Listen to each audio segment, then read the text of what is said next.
اعوذ باللہ من الشیطان الرجیم بسم اللہ الرحمن الرحیم۔ پاکستان کی قومی اسمبلی نے چند دن پہلے فوجداری قانون ترمیمی بل 2021 جو ہے اس کے بل میں جو ترمیم کی ہے 298A میں، اس کے تحت یہ جو قدم اٹھایا گیا ہے وطن عزیز پاکستان کے اندر، اور پاکستان کی قانون ساز اسمبلی نے جو ہے اس میں جو ترمیم کی ہے، تو اس کے ذریعے سے اس ملک میں جس میں حالات پہلے ہی بہت زیادہ مخدوش ہیں اور ساری دشمن قوتیں جو ہیں اس وقت وطن عزیز پاکستان کے خلاف جو ہیں اس کی سلامتی کے در پہ ہیں، اندرونی اور بیرونی دشمن جو ہے وہ وطن کی سلامتی پہ حملہ آور ہے، اور اس وقت ہماری مسلح اور بہادر افواج جو ہیں وہ وطن کا دفاع کر رہی ہیں، وہ اندرون اور بیرون ملک دونوں طرح کے دشمنوں سے لڑ رہی ہیں۔ تو ایسے حالات میں اس طرح کا بل پیش کر دینا، اور اس بل کے ذریعے سے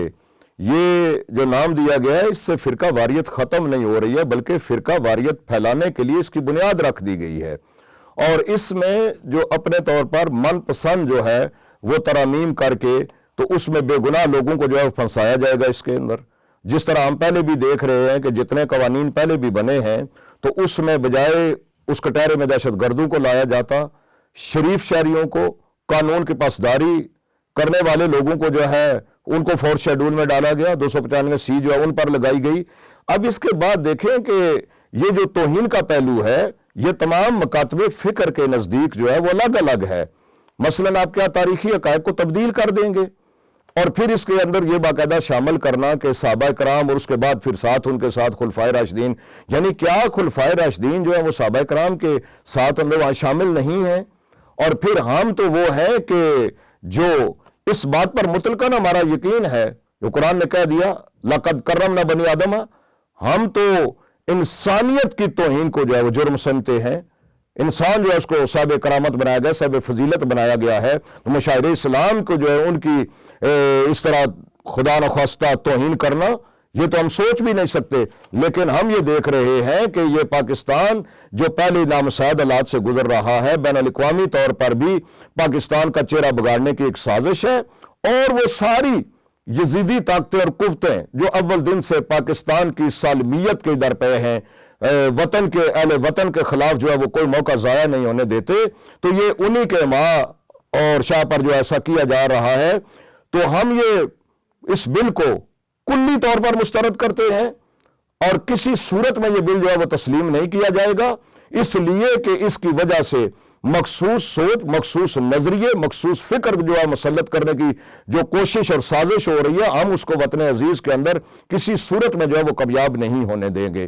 اس لیے ہم یہ مطالبہ کرتے ہیں کہ، اور یہ اپنا یہ حق بھی محفوظ رکھتے ہیں کہ ہر سطح پر جو ہے اس کو کنڈم بھی کیا جائے گا، احتجاج بھی کیا جائے گا، حقائق بھی قوم کے سامنے جو ہے وہ لائے جائیں گے۔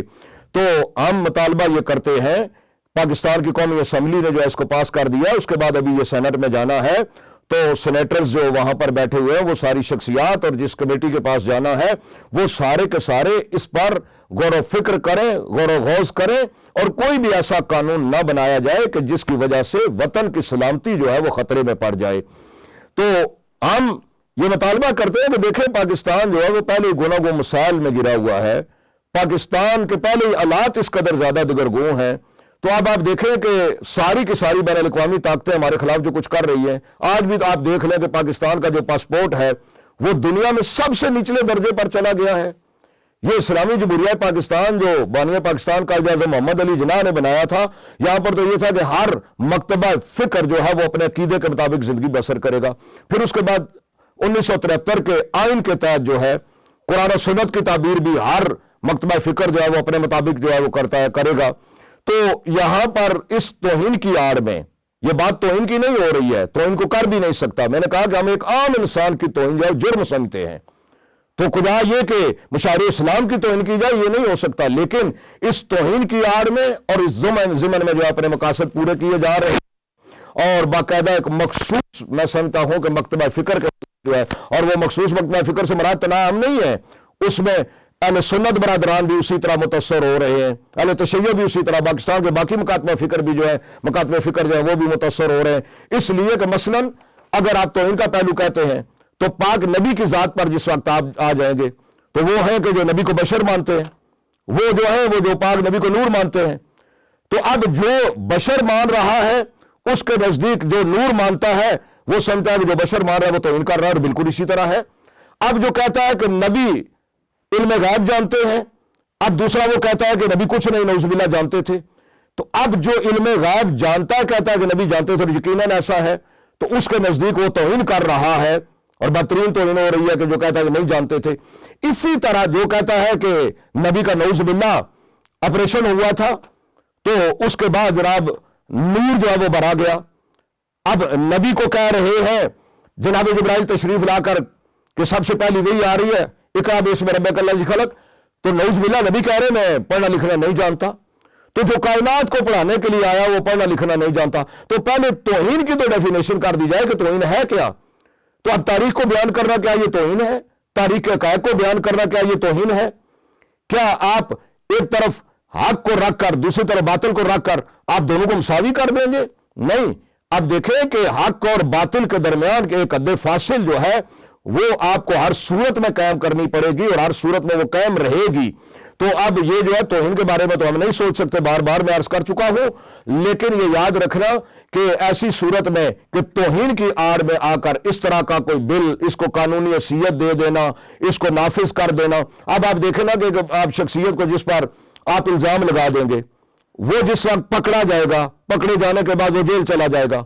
اب ہمارا جو قانونی طریقہ کار ہے اس کے تحت آپ دیکھتے ہیں مثلا ایک شخصیت پکڑی گئی، اس پر الزام لگا، تو اس کے بعد جب الزام لگا تو اس کے بعد کیس چلنا شروع ہو گیا، 2-4 سال تک کیس چلتا رہا، اس کے بعد آخر میں جا کر عدالت نے ثابت کیا کہ نہیں جی یہ تو بے قصور تھا۔ اب جو اس کے ساتھ یہ ظلم ہوا ہے وہ اس کی باقی زندگی کون پلٹا کے دے گا؟ جو اس کی حد کی عزت ہوئی ہے وہ کون پلٹا کے دے گا؟ جو اس کا وقت ضائع ہوا ہے وہ کون پلٹا کے دے گا؟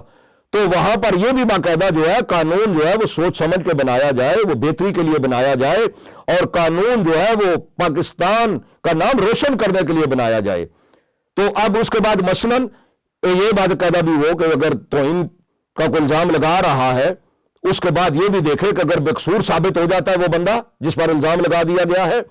تو پھر جس نے یہ جرم کیا ہے، جس نے اس پر الزام لگایا ہے، جس نے انتقام کی آگ بھڑکائی ہے، تو کیا پھر اس کو کون سی سزا دی جائے گی؟ پھر اس پر کون سا جرمانہ عائد کیا جائے گا؟ تو یہ چیزیں جو ہیں وہ بڑی باریک بینی سے دیکھنے کے قابل ہیں، بار بار ان پر غور کیا جائے، اور بالکل ہم بالکل واضح کر دینا چاہتے ہیں، کلیئر کر دینا چاہتے ہیں، تحریک نفاذ فقہ جعفریہ پاکستان جو ہے وہ اپنے قائد آغا سید احمد علی شاہ الموسوی النجفی سرکار کے دیے ہوئے اسی رہنما اصولوں کے تحت ہم آگے بڑھ رہے ہیں۔ ہم نے نہ پہلے کوئی ایسی بات قبول کی ہے، نہ اب کرتے ہیں، نہ آئندہ کوئی ایسی بات قبول کریں گے، لیکن وطن اور وطن کی سلامتی کے لیے ہم اپنے خون کا آخری قطرہ تک بہانے کے لیے تیار ہیں۔